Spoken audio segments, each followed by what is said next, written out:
On April 30th, 1970, a visibly nervous Richard Nixon went on television to announce the U.S. invasion of Cambodia, a major escalation of the war in Southeast Asia. In response, demonstrations erupted on college campuses all across the country. At Kent State, a series of spontaneous actions took place, during which time the ROTC building was torched in an action that reeked of the work of agent provocateurs. Using this incident as a pretext, Governor James Rhodes ordered the Ohio National Guard onto the campus. When asked about the protesters, he stated, quote, "We're going to eradicate the problem. We're not going to treat the symptoms.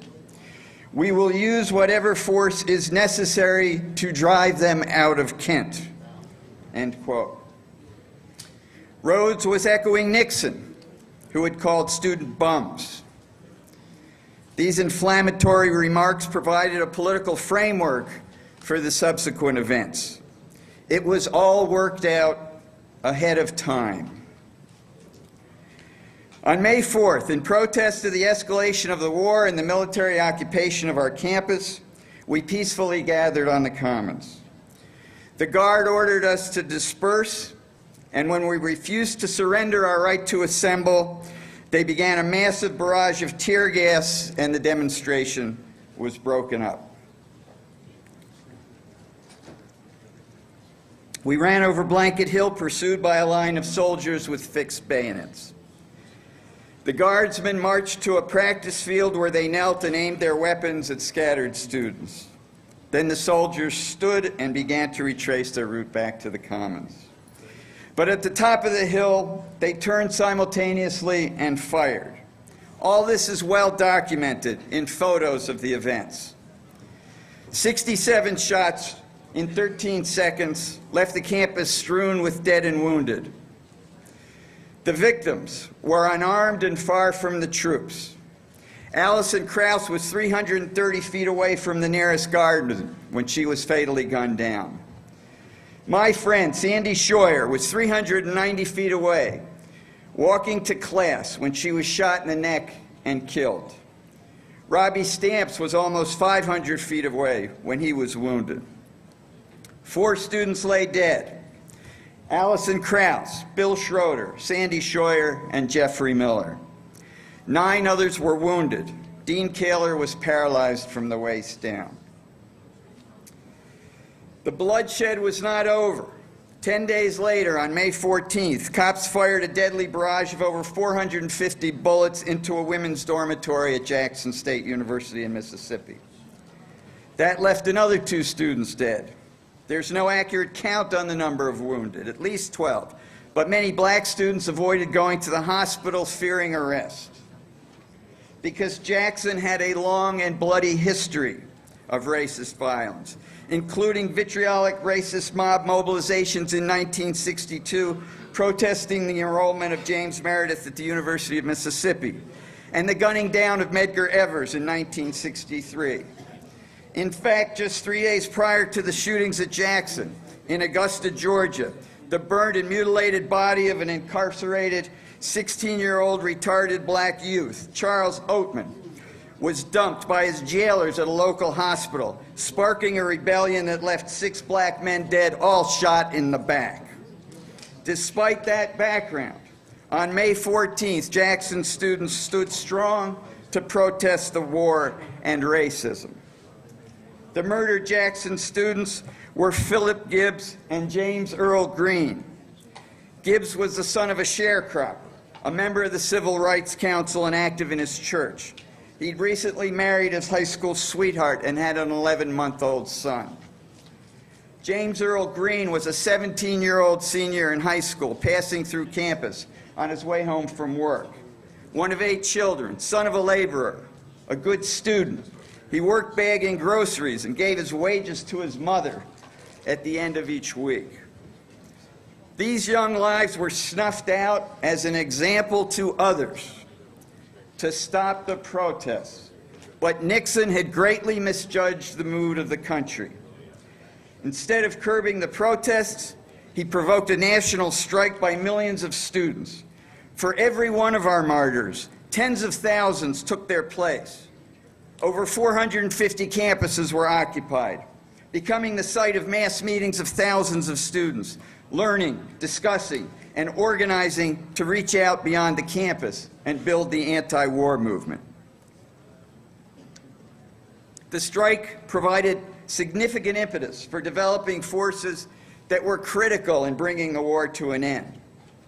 The Chicano movement mobilized hundreds of thousands of Latino workers throughout the country, saying, "Raza sí, guerra no."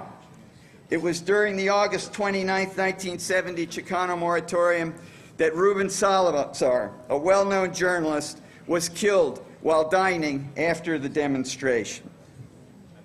National Student Strike also provided support for the deepening of the anti-war movement within the Army itself. In one of the greatest and most inspiring chapters of the history of the working class of this country, active duty GIs self-organized a movement that made it impossible for the U.S. to continue the war. That image behind me is based on a banner that was carried on a demonstration of active duty GIs outside Fort Hood in Killeen, Texas. You can get a good feel for this movement by watching Sir No Sir, the movie by David Seger. Well, May 4th, 2010 marked the 40th anniversary of the massacres at Kent and Jackson. At Kent, a truth tribunal was established by family members, and it's being broadcast on Michael Moore's website. It's been 4 decades, yet the truth lies buried under government lies and misinformation. And there's another cover-up that has to be addressed, and that is the disappearance of the mass anti-war movement and the civil rights movement that led up to the events of May 4th and May 14th. The image that you see there is based on a photo of this demonstration of Kent students who marched by the thousands during the April 29, 1969 national moratorium against the war. This is a photo of Allison Krauss, one of the students who held up that banner and who helped to build that demonstration, collecting funds to pay for it. Sandy Scheuer, who's painted there, participated in SMC mobilizations.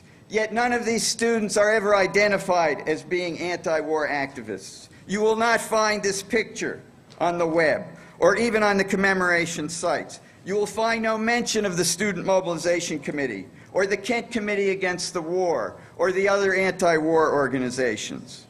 If you Google Jackson State Massacre, you will get 54 references. If you Google Britney Spears, you will get over 73 million references. Why are we written out of history? Because we organized and came to conferences and held informational meetings and walked picket lines and fought for civil liberties and carried on all the activities that you are involved in, creating a living movement. More than anything else, that is what Washington fears. And they will use every ideological weapon and every dirty trick to stop people like you from building a framework that will provide a place for millions of people to express their opposition to the war.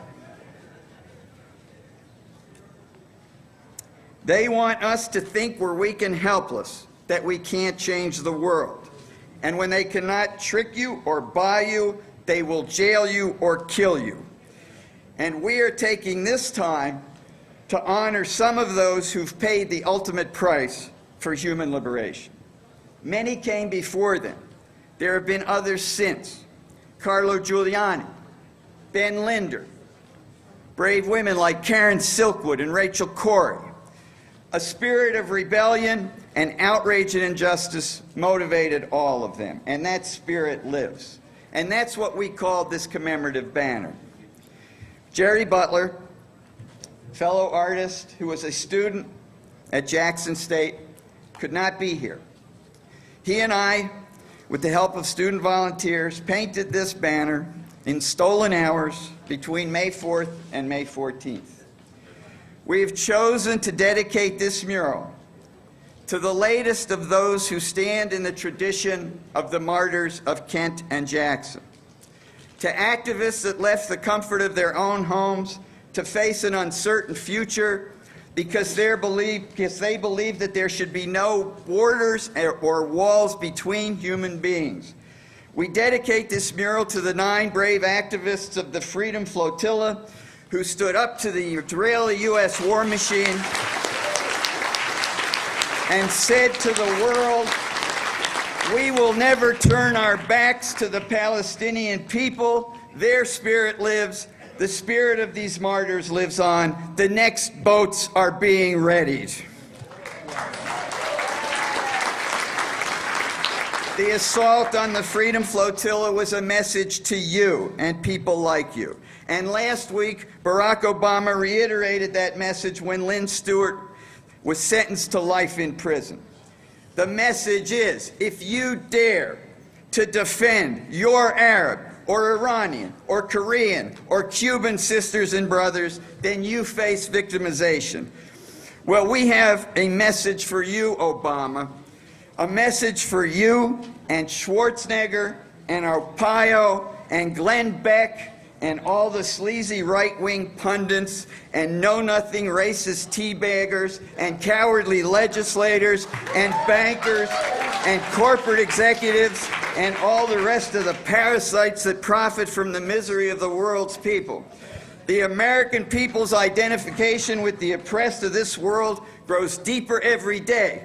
We are meeting here to renew and strengthen our fight to end the occupation of Iraq and Afghanistan and of Palestine, and nothing will turn us around.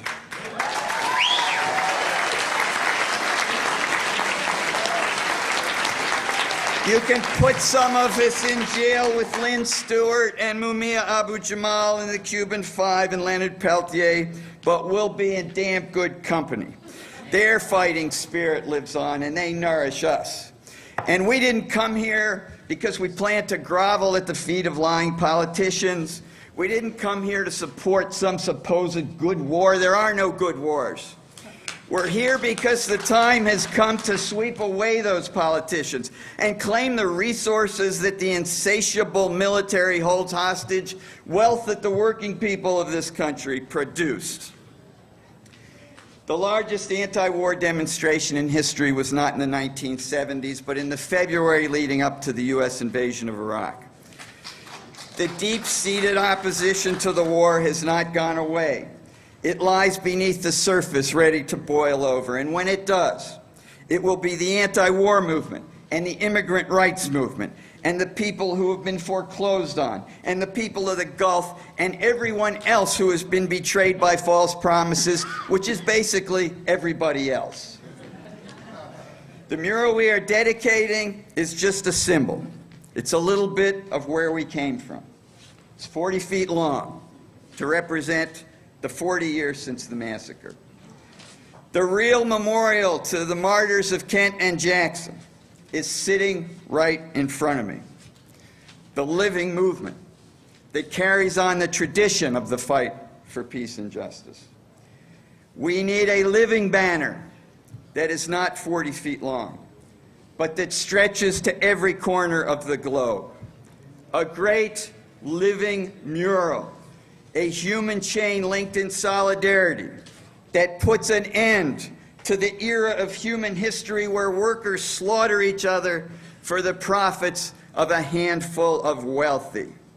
We need an international struggle, a global intifada that opens the road to power, because this is not 1970, it's 2010, and in 2010, human solidarity is the only force on earth that can stop the destruction of this planet.